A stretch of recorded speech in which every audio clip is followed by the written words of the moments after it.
오늘은 9번째 시간 열매 맺는 삶에 대해서 함께 보도록 합니다. 첫 번째 주제입니다. 육체의 욕심이 아닌 성령님을 따르십시오. 내가 이르노니 너희는 성령을 따라 행하라. 그리하면 육체의 욕심을 이루지 아니하리라.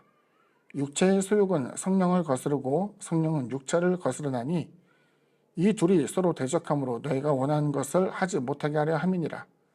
너희가 만일 성령이 인도하신 바가 되면 율법 아래에 있지 아니하리라. 두 번째 주제입니다. 육체의 일을 벗어 던지십시오.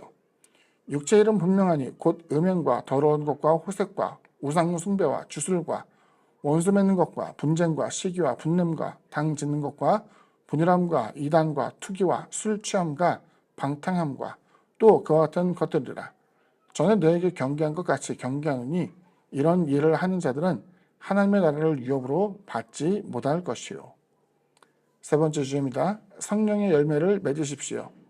오직 성령의 열매는 사랑과 희락과 화평과 오래 참음과 자비와 양성과 충성과 온유와 절제니 이 같은 것을 금지할 법이 없느니라. 그리스도 예수의 사람들은 육체와 함께 그 정욕과 탐심을 십자가에 못 박았느니라. 만일 우리가 성령으로 살면 또한 성령으로 행할지니 헛된 영광을 구하여 서로 늙거나 서로 투기하지 말지니라. 정리입니다.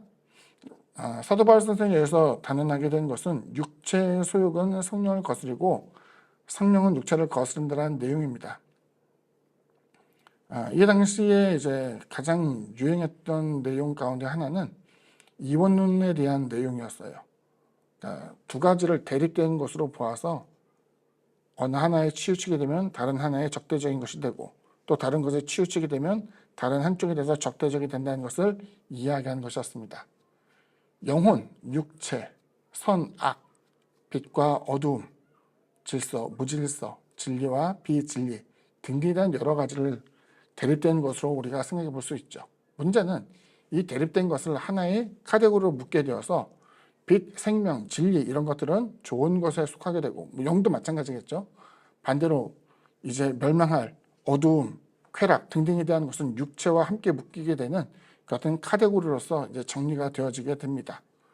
분명한 것은 사도 바울 선생은 여기서 우리가 갖고 있는 육체의 소욕과 성령의 이끄신 바는 대립되어 있다는 것을 이야기합니다.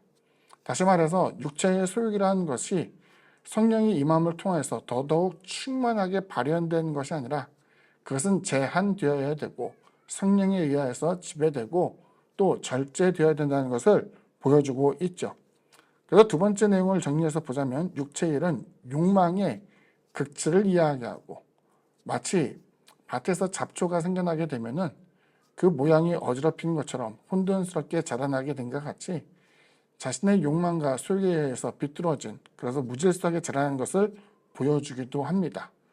거기는 개개인의 욕망도 있고 거짓도 있고 탐심에 따라서 이제 하나님을 저버리고 우상 숭배 그리고 여러 가지 잘못된 다른 신들에 대한 찾음과 같이 이와 같은 무질서한 모습을 보여주기도 하죠. 우상 숭배에 빠지게 되는 것이죠.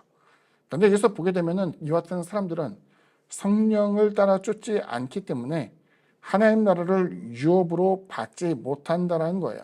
정리하자면 여기서 이제 묘한 뉘앙스가 있죠. 뭐냐면 우리가 그리스도 예수를 믿고 하나님의 은혜를 입었다 할지라도 그 이후의 성도의 삶이 성령을 따라 행하지 아니하고 육체의 소욕에서 벗어나지 않는다고 한다면 그 사람은 과연 은혜를 입을 만한 사람인가, 구원에 이르는 사람인가 라는 내용에 대해서 사도 바울은 그렇지 않다는 것을 보여주고 있는 거예요.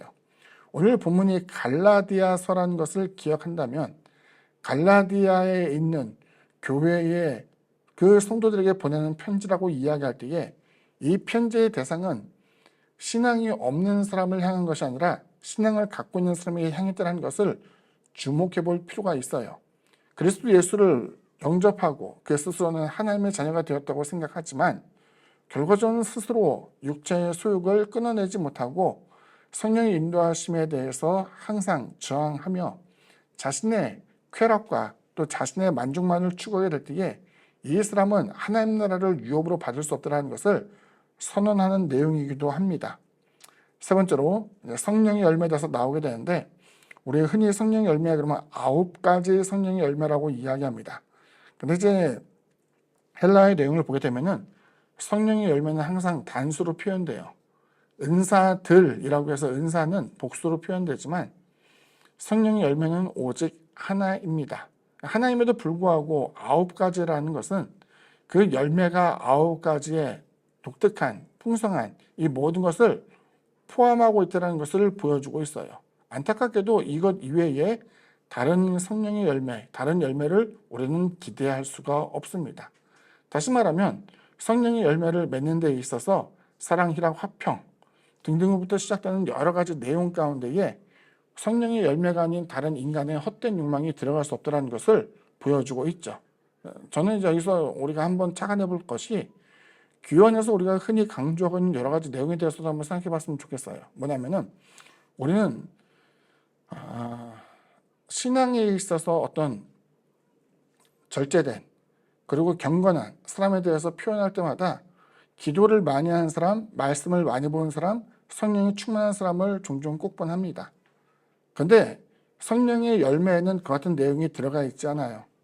주목할 것은 기도하고 말씀 보고 성령의 인도하심을 받게 되는 그것은 하나의 과정, 여정에 따른 것이고 결과적으로는 열매를 맺는다는 것은 그 어떤 행위와는 좀 더 다른 무엇인가가 있다는 것을 보여주고 있는 것이죠. 주님 당시에도 보게 되면 바리새인들이 갖고 있는 특징이 있어요. 다른 사람보다 더 많이 기도하는 것처럼 보였어요. 다른 사람보다 더 많이 금식한 것처럼 보였어요. 다른 사람보다 더 많이 구제한 것처럼 보였어요. 다른 사람보다 더 성경에 해박한 지식을 갖고 있는 것처럼 보였고 적어도 그들은 율법에 대해서는 진심인 것처럼 보였으며 사람들도 율법을 강론하며 또 율법에 대한 정신을 가르쳐 주었을 때에 그들은 스스로 선생으로서의 지위를 획득하게 되었죠. 그런데 주님께서는 그들을 칭찬하셨는가 봤더니 그렇지 않았어요. 침례 요한이 이야기하는 것은 그들에게 있어서 침례받으려고 하는 그들의 시도에 대해서 거절을 하며 회개와 회개에 합당한 열매를 맺을 것을 이야기하고 있고 그리스도인이라면은 물론 더 많이 기도하고 더 많이 금식하고 더 많이 구제하고 더 많이 해박한 하나님의 말씀을 안다 할지라도 결과적으로 자기의 성품의 변화가 일어나지 않는다고 한다면은 이것은 성령의 열매를 맺은 것이 아니라 할 수 있겠죠. 성령의 열매가 아닌 이와 같은 자신의 영적인 지위를 통하여서 다른 사람도 존중받으려고 하는 여러 가지 시도에 대한 것을 우리가 과연 주님은 어떻게 평가하실까에 대해서 스스로 경계할 수 있게 되기를 바라고 성령 열매가 아닌 영광을 헛되게 구함으로 정말 무가치한 일에 자신의 인생을 소비하는 어리석은 자가 되지 말고 성령의 열매를 맺고 살아가게 되는 우리가 되기를 바랍니다. 오늘 강의는 여기까지입니다. 감사합니다.